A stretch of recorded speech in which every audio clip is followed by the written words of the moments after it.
Welcome to the Madison Vegan Fest. I'm Lynn Pauley. I'm co-director of Alliance for Animals.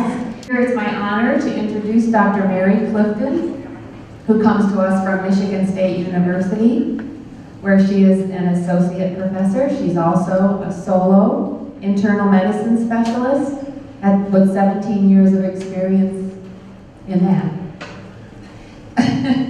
6 years ago, she was diagnosed with elevated cholesterol and pre-diabetes.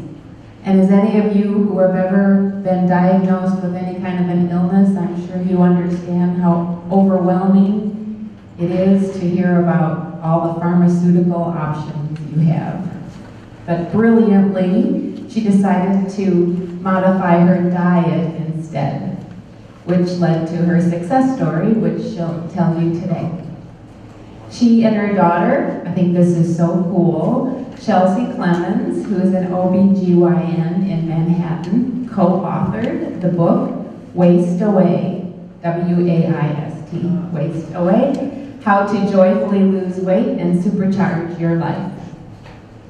Join me in welcoming Dr. Mary Clifton.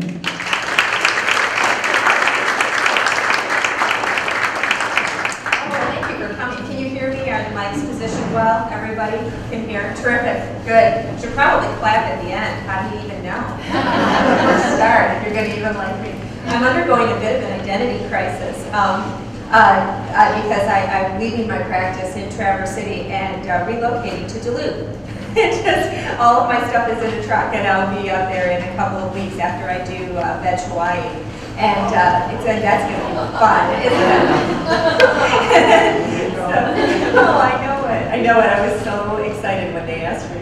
And then after Veg Hawaii, I'll be in Duluth, but I'll be working on systems and programming so that we can bring doctors at least to everybody in the region of like North Dakota, Minnesota, northern Wisconsin, and places where it's hard to get a doctor.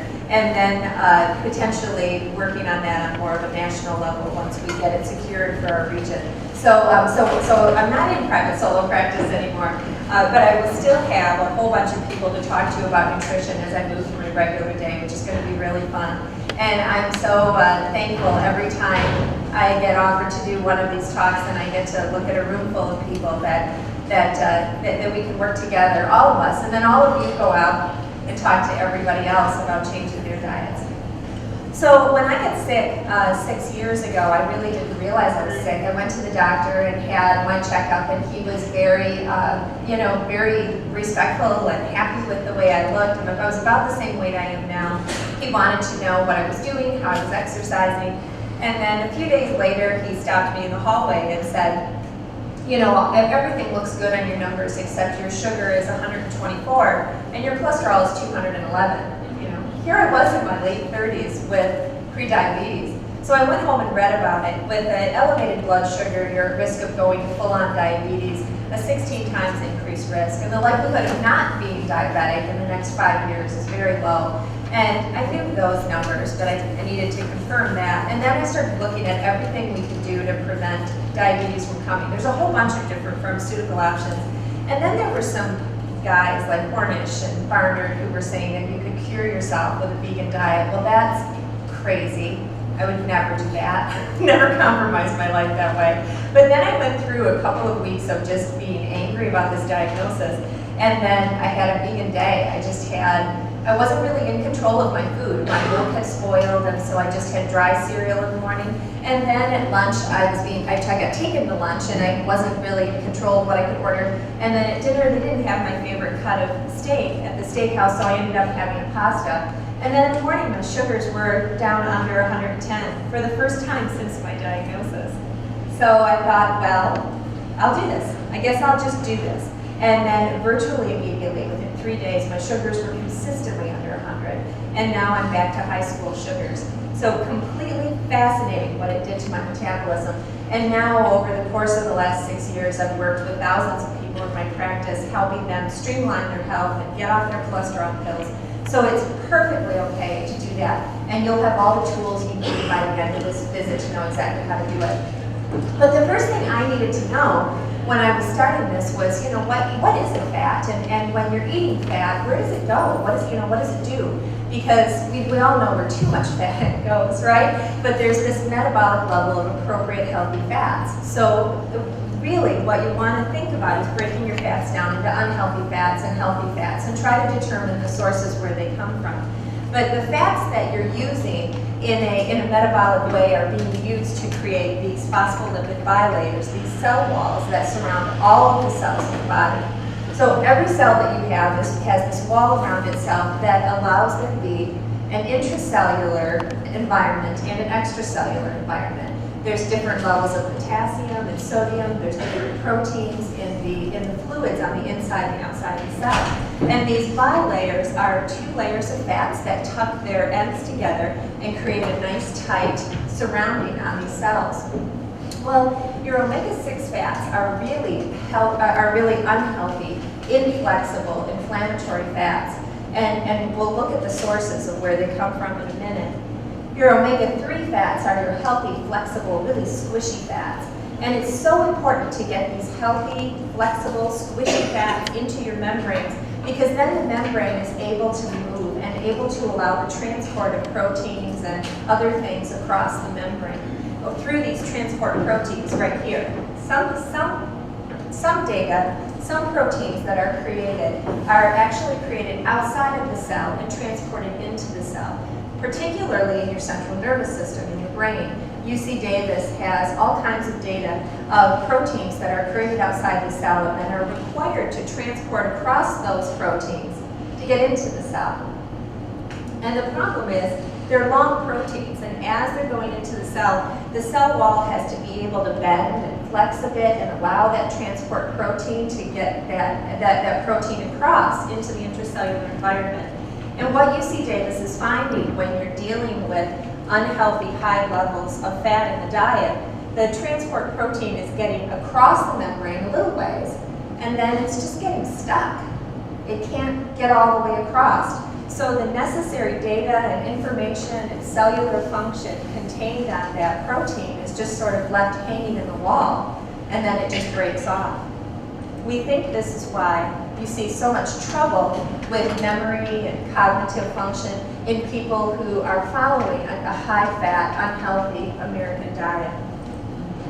So when you look at the difference between omega-6 and omega-3 fats, omega-6 fats are these highly inflexible fats. You get them from some plant products because they're a storage fat. They're much more stable than an omega-3 fat. They don't break down as quickly. So they're good to have around in small quantities.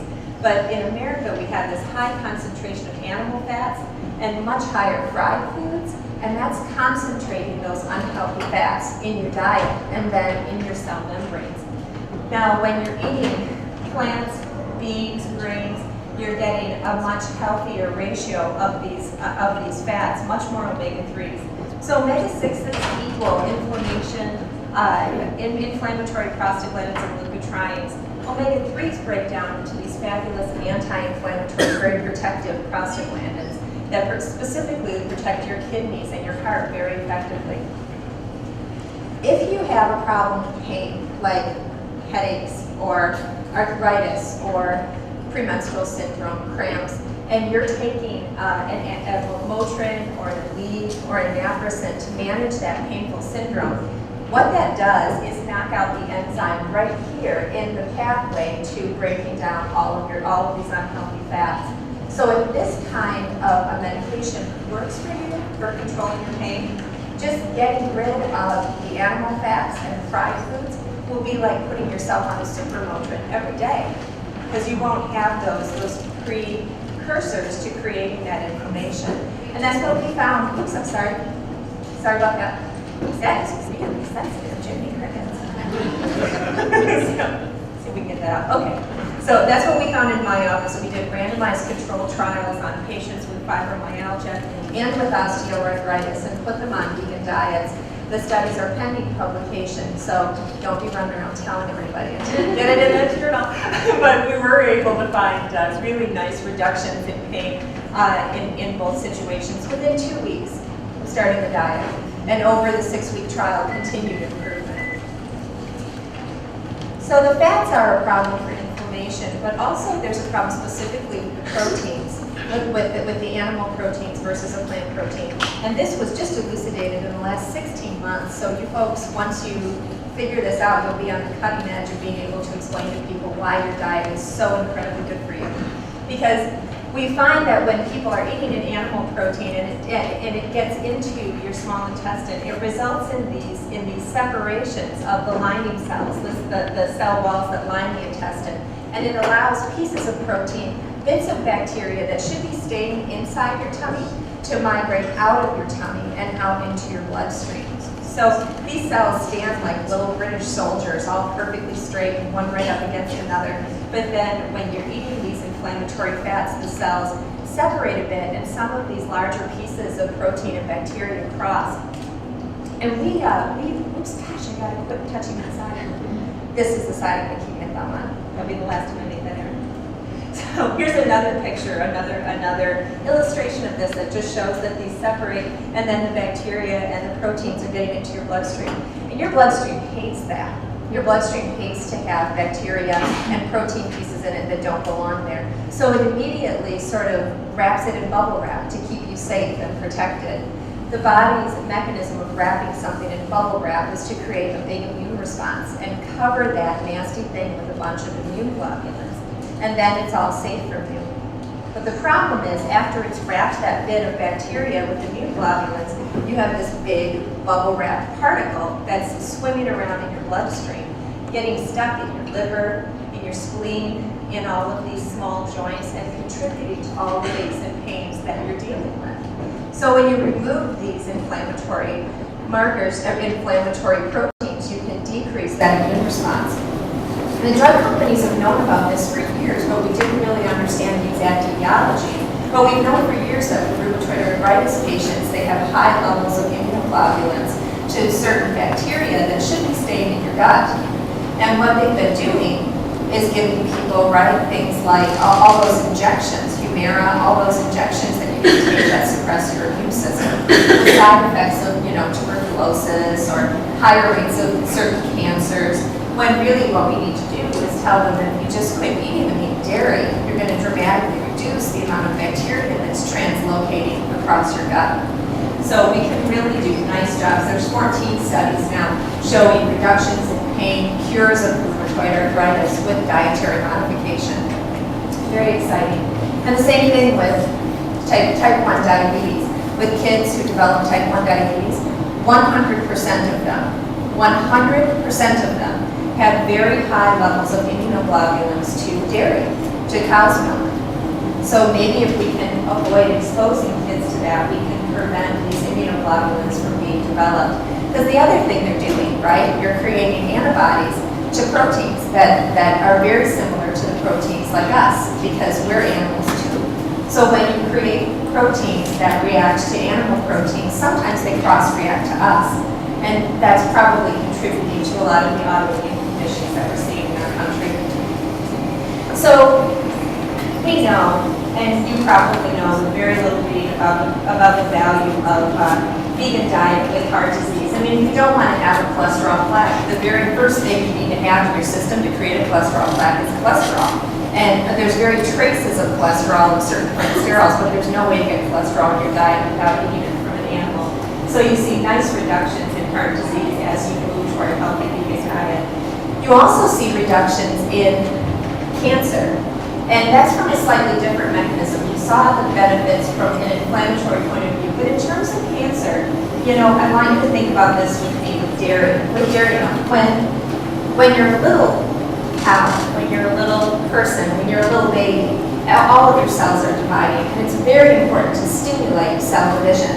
So there's all kinds of growth hormones in mother's milk that allows a baby to grow much, much faster. These IGF specifically promotes this cell growth and division, insulin-like growth factor.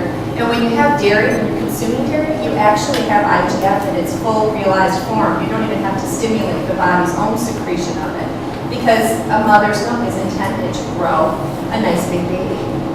But when you're 43, the only thing I'm growing is fat and cancer cells. Occasionally a cell divides, irregularly, it falls out of the normal regulatory mechanisms of cellular growth, and then it starts to try to get a foothold, and it tries to see, is there any way I can grow into a nice big tumor in the scalp? You know, so then I have to do my job to sleep well and maintain healthy relationships, get plenty of exercise, but the number one thing I can do is just start it out by not giving it all of the foods that help it grow. So if you take a prostate cancer and put it on a petri dish and drip IGF on it, it's like fertilizing your lawn. It loves it, it just grows like crazy.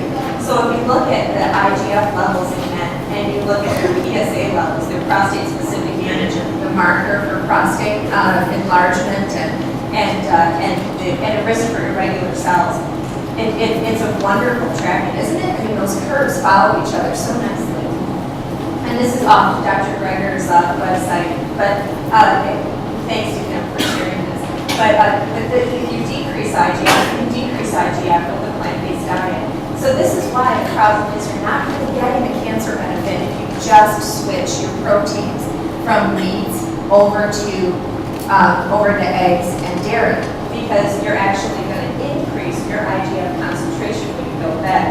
When you go vegan, if you want to get the kick out of this, if you want to get all of the possible health benefits from doing this, you want to pull the meats out and then switch it all over to grains and beans. If you're going to grains and beans, we can't identify how to make you sick on those. Even if you go high protein on grains and beans and avoid eating a lot of fruits and vegetables and just eat grains and beans, that high protein diet can't stimulate anything. I mean, and they're trying to find it, believe me, there's a lot of money trying to get you to not eat grains and beans, right? The whole gluten-free craze right now, there's a lot of people trying to figure out how to make meat dangerous for you. They just can't. They work with it. So, and then that's the question. Does it really work? Like, does it really work? Does it even make sense to do this? Because, you know, I've heard, I'm sure you've heard, that farmland has been farmed for so many years that our food is just like styrofoam. You take a supplement, you know, you're not going to get any benefit from whole foods. Or you've heard just that, you know, you have to eat so much. I love this study for two reasons. Because you ate a small amount and it was a big difference from just a very small intervention. So this study was a 6-month randomized controlled trial to encourage the consumption of fruits and vegetables done in Puerto Rico. All they did was ask doctors and nurses to ask their patients to eat their fruits and vegetables. That's it, for 6 months.